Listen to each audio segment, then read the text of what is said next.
Here's some work we did today on the Adagio President 37. Replaced the original speakers. It looked like this. I don't know what they are.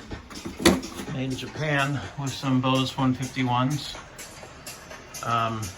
Removed the TIAC box speakers, which used to be mounted in here, and actually they were mounted on this shelf, and the other one was mounted back there on that shelf pointing at the glass. I don't understand why they did that. Made it sound kind of boomy, and then it just didn't sound, and that was to play in this room. So instead, I ran cabling through the engine room or along the back side of it and over to a little Bose Cube subwoofer, and then took the Cube speaker drivers and put them back into the original locations that were here on the boat from the beginning, and just put one Cube in the forward end and one Cube in the aft end of each side of the Salon. So you still get the same number of drivers, it's just more spread out. You get stereo everywhere.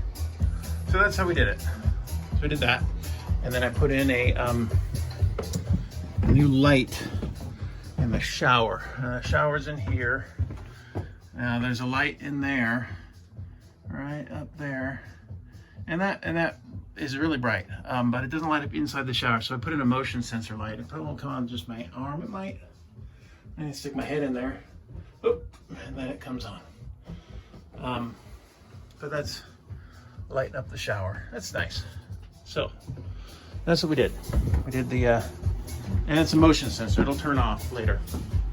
So we got big sounds in here, got nice sounds out in the deck, and all playing off this Amazon gizmo.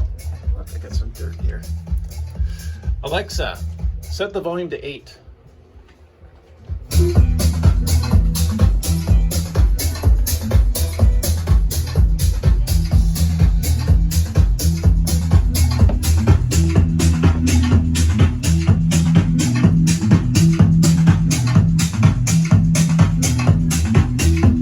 Down before the neighbors get upset. Alexa, set the volume to 5. That's more like it.